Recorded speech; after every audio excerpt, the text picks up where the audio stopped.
Sir, আমি ইন্ডিয়ার উত্তর দিনাজপুর ডিস্ট্রিক্ট থেকে বলছি। ইন্ডিয়া আহ, কোন ডিস্ট্রিক্ট? উত্তর দিনাজপুর। উত্তর দিনাজপুর, মাশাআল্লাহ, জি বলেন। স্যার, আমার উত্তর প্রশ্ন হলো। দিনাজপুর এখন রায়গঞ্জ হয়ে গেছে। উত্তর দিনাজপুরের নাম রায়গঞ্জ হয়ে গেছে, তাই না? আহ, জি জি। জি জি, ঠিক। আহ, স্যার, আমার প্রশ্নটা হচ্ছে মেয়েদের মুখের পর্দা নিয়ে। আসলে হুম। মেয়েরা কি মানে বাইরে মুখ খোলা রেখে যেতে পারবে? বিষ্ণু ইসা ইসলাম এটা রুকসাতে দিয়েছেন, কেউ যদি চেহারা খোলা রাখে এটাও পর্দা হবে। শুধু চেহারাটা খোলা আর হাতের এতটুকু খোলা কবজি পর্যন্ত, বাকিটা ঢেকে রাখতে হবে। এটাকে বলে রুকসাত। ফ্লেক্সিবিলিটির সাথে আপনি আমল করলেন। কোন মেয়ে যদি চেহারা খোলা রেখে বোরকা পরে, এটা জায়েজ আছে। আমরা যখন পরিপূর্ণ পর্দা করে যাই, তখন অনেকে বলে যে মুখের পর্দা কেন করছে, এটা তো বাধ্যতামূলক না। এবং এই ক্ষেত্রে তারা কোরআনের সূরা নূরের 31 নম্বর আয়াতের কথা বলে, যে সেখানে আছে তারা যেন যা সাধারণত প্রকাশ্যমান তা ব্যতীত তাদের সৌন্দর্য প্রদর্শন না করে। তো এই আয়াতের সঠিক ব্যাখ্যা মানে জানতে চাই। আল্লাহ রাব্বুল আলামিন সূরা নূরে যেটা বলেছেন সেটা সে অপব্যাখ্যা করেছে, বিভ্রান্ত করেছে, ভুল ব্যাখ্যা করেছে। এই ব্যাখ্যা সঠিক নাই যে ইল্লা মা যাহারা মিনহা, যা কিছু নিজে থেকে প্রকাশ পেয়ে যায়, ওয়ালা ইউবদিনা যিনাতাহুন্না, তাদের সাজসজ্জা। আর সবচাইতে বেশি সাজসজ্জা মানে আকর্ষণ চেহারাতে আছে, সৃষ্টিগত অলংকার চেহারাতে আছে নারীদের। আর কৃত্রিম, হ্যাঁ, মানুষের তৈরি করা অলংকার হচ্ছে হাতের চুড়ি, গলার মালা, অথবা অন্য অন্য অলংকার, এগুলি। তো আল্লাহ বলছেন ওয়ালা ইউবদিনা যিনাতাহুন্না, নারীরা যেন তাদের জিনত প্রকাশ না করে, ইল্লা মা যাহারা মিনহা, তবে যেটা নিজে থেকে প্রকাশ পেয়ে যায়। শাব্দিক অর্থ ফিল লাজিম। আমি শাব্দিক অর্থ এই জন্য করলাম, যারা আরবি গ্রামার প্রাথমিক স্তরে বুঝেন আশা করি আমার কথাটা বুঝবেন। আর এর ব্যাখ্যা হচ্ছে যে মা যাহারা মিনহা, নিজে থেকে প্রকাশ পায়, সেটা চেহারা নয়। চেহারা কখনো নিজে থেকে প্রকাশ পায় না, বরং চেহারা খুলতে হয়। মহিলা যদি চেহারা না খুলে নিজে থেকে প্রকাশ পাবে না। তাহলে এই আয়াতের তফসির কি সঠিক তফসির, খাঁটি তফসির যার উপর আমল করবেন, সেটা হচ্ছে অনিচ্ছাকৃত যেটা খুলে যায়। রাস্তায় চলছেন, হঠাৎ করে চেহারা অপর থেকে একটা ঝড়ো হাওয়া বাতাস আসলো আর নেকাব উড়ে গেল, খুলে গেল। অথবা আহ আপনার বোরখা একটু বাতাসে উঠে গেল, অথবা হোঁচট খেয়ে পড়ে গেলেন আর তারপর একটু কাপড় উঠে গেল।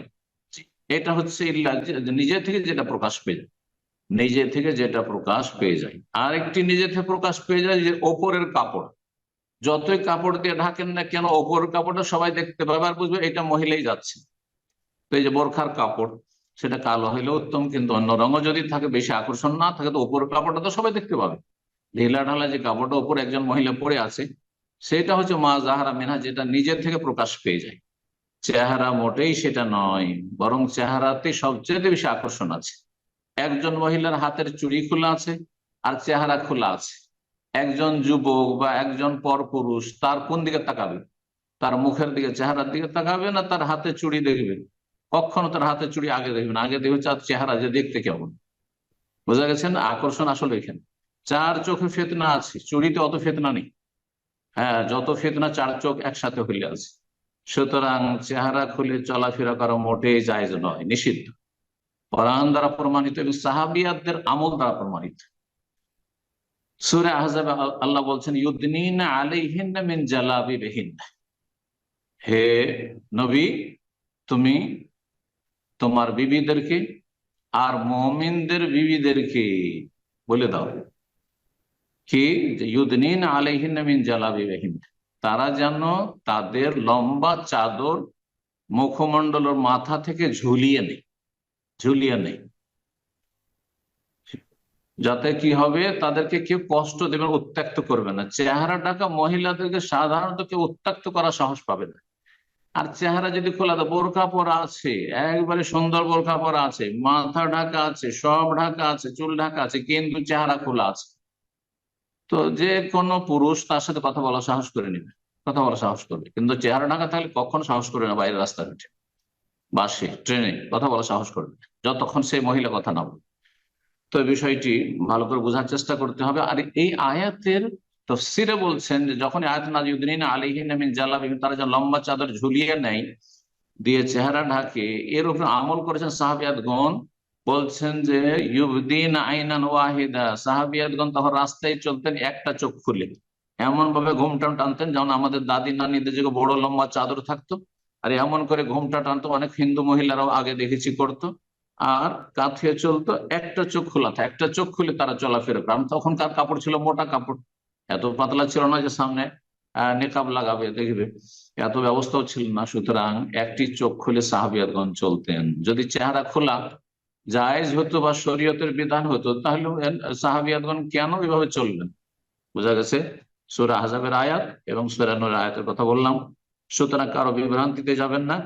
যারা বলেছেন যে চেহারা ঢাকা ওয়াজিব নয় মুস্তাহাব, তাদের ফতোয়া ভুল, তাদের ফতোয়া ভুল।